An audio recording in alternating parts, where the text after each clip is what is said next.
Bismillahirrahmanirrahim. Assalamualaikum warahmatullahi wabarakatuh. Alhamdulillahirabbil alamin. Wa bihi nasta'in ala umurid dunya waddin. Asyhadu an la ilaha illallah wa asyhadu anna Muhammadan abduhu wa rasuluhu amma ba'd. Kaum muslimin yang dimuliakan Allah Subhanahu wa taala. Alhamdulillah. Segala puji bagi Allah, Tuhan semesta alam, Rabbul Jalal, yang dengan limpahan karunia-Nya ya Allah terus berikan kepada kita kasih sayang yang kiranya Allah masih jaga kita. Allah masih menginginkan kebaikan demi kebaikan untuk kita. Apa buktinya? Di antara bukti Allah masih menginginkan kebaikan untuk Anda dan untuk kita semua, dia adalah masih dijaganya hati kita, masih digerakkannya diri kita untuk mau mendengar kajian, untuk mau menambah keimanan, untuk mengamalkan amal-amal saleh yang kiranya itu akan menjadi bekal-bekal untuk akhirat kita nantinya. Kaum muslimin yang dimuliakan Allah Subhanahu wa taala, alhamdulillah dengan kebaikan-kebaikan itu tentunya sebagai seorang hamba yang sudah sepantasnya seharusnya senantiasa menambah keimanan kita, mewujudkan rasa syukur kita, terima kasih kita kepada Allah. Di antaranya kita benar-benar memanfaatkan waktu demi waktu yang masih Allah berikan. Kita benar-benar menjaga segala sesuatu, hal-hal yang kiranya bisa membantu kita, menyokong kita, membuat kita kokoh dan istiqomah di jalan untuk menuju tujuan hidup kita. Yang tak lain tak bukan tujuan kita adalah bagaimana menjadi orang-orang yang sukses, orang-orang yang berhasil, sebagaimana disifati dalam surah Al-Mu'minun, qad aflahal mu'min. Beruntunglah orang-orang mukmin, orang-orang yang beriman kepada Allah, yaitu orang-orang yang kiranya dia menjaga diri dia. Dia benar-benar menjaga keimanannya. Dia mengerjakan amal saleh. Dan dia melakukan semua itu. Di antaranya dia bersama orang-orang yang beriman bersamanya. Ya. Kita dalam hal ini sangat butuh dengan sokongan, bantuan. Kenapa? Karena ada masa di mana ketika kita menapaki hidup kita ini, kita berada di fase, di keadaan lemah iman kita. Karena kita tahu iman itu al-imanu yazdad wa yanqus. Iman itu ada kalanya dia bertambah dan ada kalanya dia akan turun. Lemah semangat kita, futur istilahnya. Ketika kita melakukan ketaatan, sholat yang 5 waktu, sholat berjamaah di masjid, membaca Al-Quran, mengikuti kajian, ada kalanya akan datang masa kita tidak bersemangat untuk melakukannya, bermalas-malasan, enggan, ya, mungkin datang kebosanan dan lain sebagainya. Nah, di sini di fase seperti ini, disinilah peran penting kita memiliki sahabat dekat yang baik. Sahabat dekat di sini bisa diartikan dia adalah pasangan hidup kita, atau juga bisa diartikan orang-orang atau teman-teman sahabat yang ada di sekeliling kita, di lingkungan kita, di kantor kita, di tempat kerja kita, atau bahkan tetangga kita mungkin dan lain sebagainya. Lebih dari itu semua tentunya adalah kalau yang sudah memiliki pasangan hidup, dia adalah pasangan hidup Anda. Karena apa? Dia adalah orang yang mungkin tidak ada batas dengannya.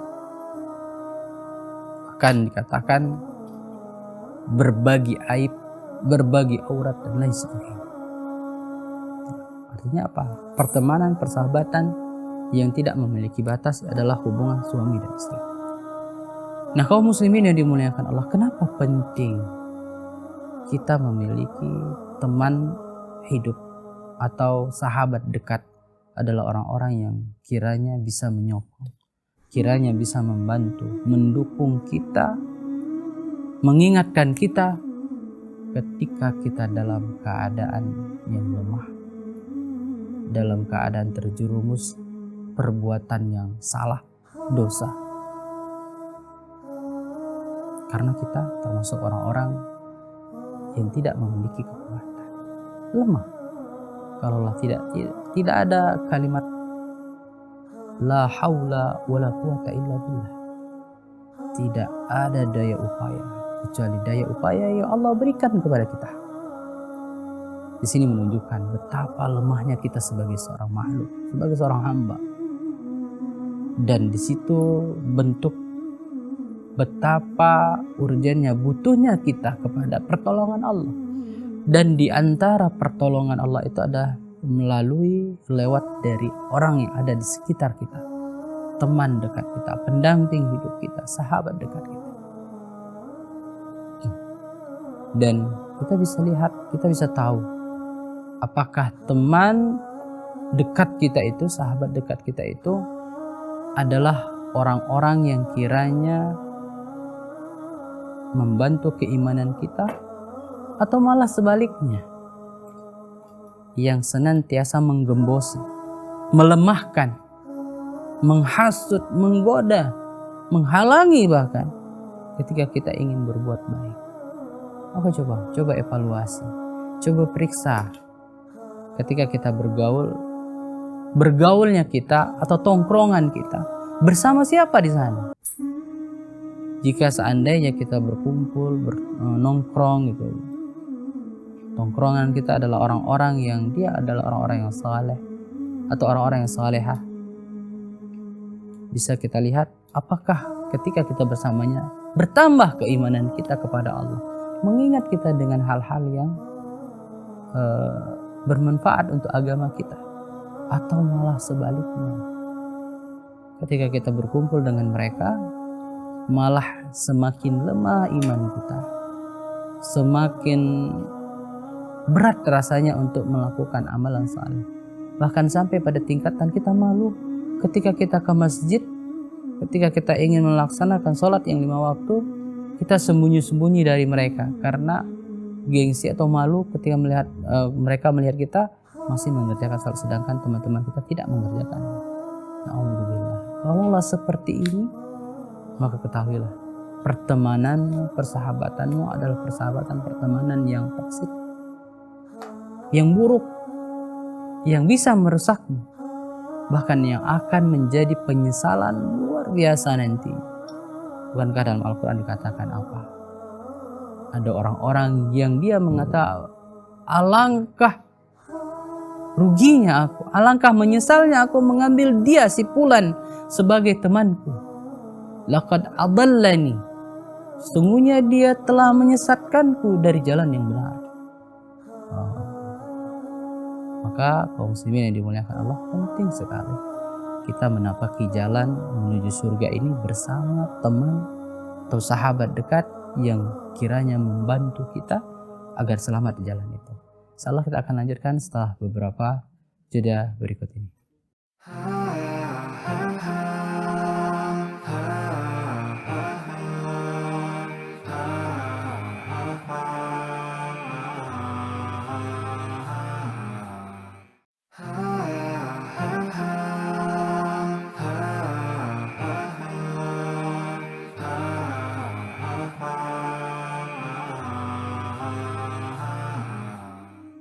Ya, baik kaum muslimin yang dimuliakan Allah Subhanahu wa taala, kita lanjutkan kembali dalam acara kita di Nu'min Sa'ah yang kita mengangkat tema yaitu melangkah bersama menuju atau menapaki jalan menuju surga.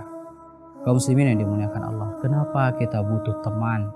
Kenapa kita butuh sahabat, pendamping yang kiranya membantu kita agar bisa selamat menapaki jalan tersebut? Karena sebagaimana Rasulullah katakan, jalan menuju surga itu bukan suatu yang mudah. Dia suatu perkara yang berat. tidak jarang, sangat banyak ya, tidak sedikit dari orang-orang yang dia tergelincir di jalan tersebut. Tersesat dia di jalan yang seharusnya dia hanya lurus, tapi dia tergoda. Kenapa? Karena sebagaimana Rasulullah katakan, hufatil jannah bil makarih wa hufatil nar bis sahwa. Rasulullah mengatakan jalan-jalan menuju surga itu dipenuhi dengan perkara-perkara yang dibenci, tidak disukai oleh hati, tidak disukai oleh jiwa.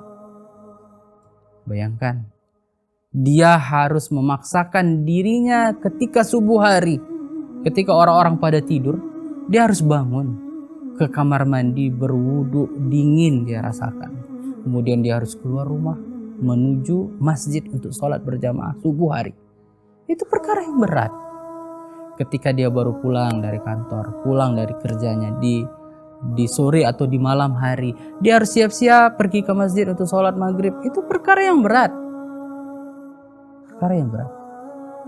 Ketika dia sudah susah payah mengumpulkan hartanya, datang panggilan, dia harus berinfak, dia harus bersedekah. Itu perkara yang berat, perkara yang tidak disukai oleh hatinya.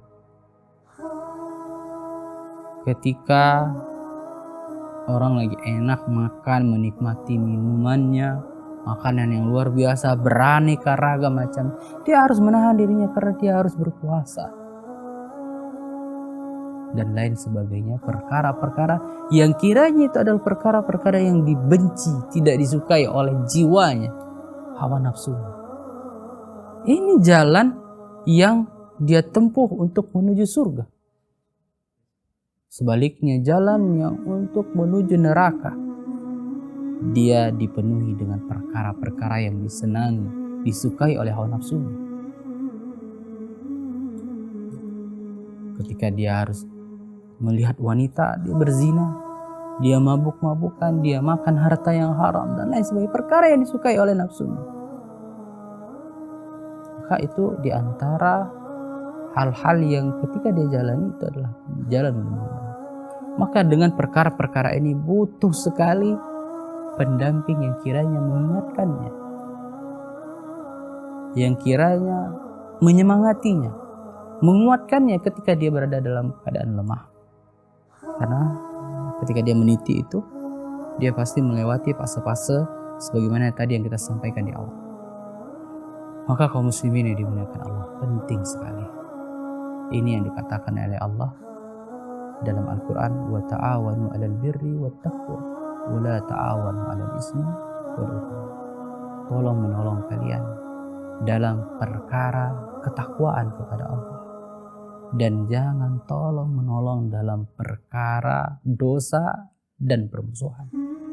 Coba lihat, kita dengan hal ini sudah menjadi patokan kita, menjadi barometer kita, menjadi rumus kita akan menilai bagaimana selama ini pertemanan yang kita miliki, bagaimana selama ini pendamping hidup kita. Apakah dia termasuk di antara yang mendukung kita, menyemangati kita, menambah keimanan kita, atau malah sebaliknya, dia menjadi orang-orang yang menggembosin, orang-orang yang kiranya melemahkan, orang-orang yang membuat kita semakin jauh dari Allah. Sangat penting, sangat penting engkau melihat siapa orang yang engkau temui. Karena Rasulullah juga bersabda dalam hadis lainnya, lihatlah siapa seseorang itu dilihat dari siapa temannya. Kalau temannya baik, maka insya Allah dia adalah orang yang baik. Tapi ketika temannya adalah teman yang buruk, maka sejatinya seperti itulah sifat aslinya. Karena apa? Karena singa itu pasti dia berteman dengan singa. Sebaliknya tikus itu pasti dia berteman dengan sesama tikus. Tidak ada tikus yang berteman dengan singa. Maka dalam hal ini penting bagi kita ketika memilih teman yang kiranya adalah teman yang baik, yang mengingatkan kita selalu dalam kebaikan, sehingga kita termasuk orang-orang yang selamat. Dan kita tahu hadis lainnya masih banyak tentang keutamaan memiliki teman yang baik, yang dia membantu menolong kita ke jalan yang baik. Baik, kita akan lanjutkan insya Allah setelah beberapa jeda berikut ini.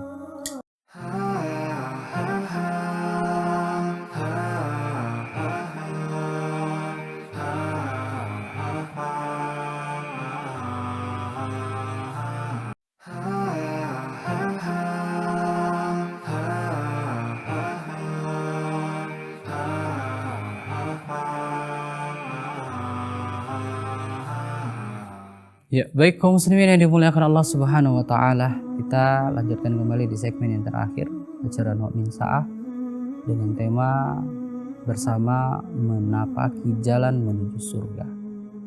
Yang ini adalah nasihat untuk kita bersama. Nasihat yang kiranya kita butuhkan. Karena kita tahu bagaimana keutamaan memiliki teman yang baik. Sahabat yang senantiasa menolong, membantu kita dalam ketaatan, yang dia memiliki keutamaan yang luar biasa. Rasulullah pernah dalam riwayatnya mengatakan bahwasanya ada seseorang yang dia masuk surga gara-gara temannya, dan sebaliknya ada yang dia masuk neraka juga karena temannya. Orang yang masuk surga karena temannya tadi, Rasulullah menceritakan ketika dia masuk ke dalam surga, dia cari itu teman sahabat dekatnya waktu di dunia, dia tidak dapati. Kemudian dia minta kepada Allah, ya Allah, aku punya teman dulu di dunia, teman yang dekat, dan aku tidak dapati dia di surga. Aku ingin dia bersamaku berada di dalam surga. Maka apa yang terjadi? Allah berikan, Allah kabulkan. Itu luar biasanya memiliki teman yang baik. Sebaliknya juga seperti itu. Ada yang orang seharusnya dia masuk surga, tapi dia jadi masuk neraka karena dipengaruhi oleh temannya. Kita lihat bagaimana Rasulullah ketika membujuk pamannya Abu Thalib agar kiranya mengucapkan kalimat syahadat, kalimat tauhid, yang Rasulullah mengatakan, ucapkan ini wahai pamanku, ucapkan ini yang sebagai hujahku nanti di hadapan Allah untuk membelamu, menyelamatkanmu dari neraka. Namun apa yang dikatakan oleh teman-teman pembesar dari pamannya Nabi ini, Abu Thalib ini? Mereka mengatakan, apakah engkau benci dengan agama nenek moyangmu wahai Abu Thalib? Maka Abu Thalib mendengar perkataan temannya, dia mengikuti temannya? Tidak.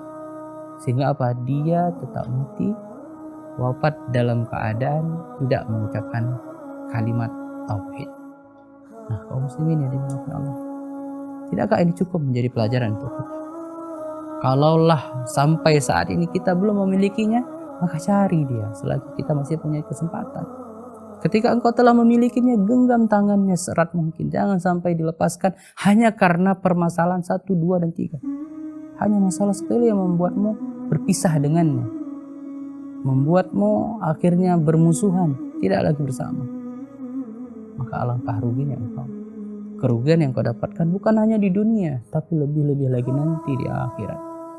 Karena telah bermusuhan dengan teman yang seharusnya menyelamatkanmu, menolongmu dalam kebaikan. Nah, kaum muslimin yang dimuliakan Allah, di antara cara bagaimana kita bisa menapaki jalan ke surga bersama, dan ini sifatnya bisa untuk teman yang ada di sekitar kita ataupun dia adalah pasangan hidup kita. Apa yang harus kita lakukan? Yang pertama adalah jadikan pertemanan kita itu adalah untuk saling mengingatkan, saling menasehati, saling menguatkan. Sebagaimana jelas dalam soal Asr, wa tawassaw bil haqq wa tawassaw bis sabr. Saling mengingatkan, menasehati dalam kebenaran dan kesabaran. Butuh kesabaran di sana. Ketika kita berteman, akan datang masa di mana kita diuji dalam pertemanan itu. Akan datang perkara-perkara yang menunjukkan atau membuktikan apakah pertemanan kita itu benar karena Allah, atau pertemanan yang dia lemah sebagaimana lemahnya rumah laba-laba. Di sana butuh diantaranya adalah kekuatan kesabaran. Kesabaran yang membuatnya menjadi lebih kuat. Nah, itu yang pertama, yaitu yang pertama adalah jadikan pertemanan, persahabatan itu atau hubungan rumah tangga itu antara suami dan istri, dia benar-benar untuk saling mengingatkan. Apalagi hubungan suami istri. Suami istri itu pasti dia akan melihat perkara yang tidak dilihat oleh orang lain. Maka benar Rasulullah mengatakan, khairukum khairukum li ahli wa ana khairul li ahli. Sebaik-baik kalian adalah orang yang paling baik kepada keluarganya, kepada istrinya, kepada suaminya, dan aku adalah orang yang baik kepada keluargaku. Maka di sini paling penting baik bagi si suami maupun bagi si istri untuk apa? Menegakkan amar ma'ruf nahi munkar. Jadi amar ma'ruf nahi munkar itu bukan hanya tugas seorang ustadz, bukan hanya tugas seorang dai, tapi juga untuk kita semua, bahkan dalam rumah tangga. Ketika kita lihat istri kita melakukan suatu perbuatan mungkar, maka ini adalah kewajiban kita mengingatkannya. Ketika kita lihat dia keluar rumah tanpa menutup auratnya, maka ingatkan engkau bagi para suami, jangan biarkan. Karena ketika engkau biarkan anak gadismu, kemudian engkau biarkan istrimu keluar rumah tanpa menutup auratnya, jadi engkau akan jatuh kepada perbuatan dosa dayus. Dayus itu adalah orang yang dia tidak merasa cemburu ketika kemungkaran terjadi pada istrinya atau anaknya, anak gadisnya. Maka dalam hal ini penting untuk kita menegakkan amar ma'ruf nahi munkar, baik itu kepada keluarga kita maupun kepada teman kita. Nah, terkadang mungkin itu terasa agak pahit gitu ya. Ketika diingatkan dia berbuat keburukan, bisa jadi dia akan marah. Tapi itulah sebenarnya teman yang seharusnya kita genggam erat-erat. Kita pegang dia agar kiranya dia tetap bersama kita. Kenapa? Karena dia adalah sejatinya menginginkan kebaikan untuk kita. Dia tidak hanya ingin berteman di dunia, tapi juga nantinya di surga berkumpul bersama. Kaum muslimin yang dimuliakan Allah, ini diantara kiat agar kita memiliki atau bersama dengan orang-orang, teman-teman yang membantu kita berada dalam ketaatan di jalan Allah. Kemudian juga tentunya kita saling mendoakan. Doakan dia, doakan istri kita, doakan anak kita, doakan teman-teman dekat kita. Karena ketika kita mendoakan mereka, maka ketika malaikat mendengarkannya, malaikat ini akan mendoakan kebaikan untuk kita seperti sebagaimana kita doakan untuk teman-teman kita itu. Baik kaum muslimin yang dimuliakan Allah, mudah-mudahan bermanfaat apa yang kita sampaikan di kesempatan hari ini. Semoga kiranya bisa kita amalkan menjadi amal jariah untuk kita bersama. Dan kita tutup dengan doa kafaratul majelis. Subhanakallahumma wa bihamdik, la ilaha illa anta, astaghfiruka wa atubu ilaik. Wassalamualaikum warahmatullahi wabarakatuh.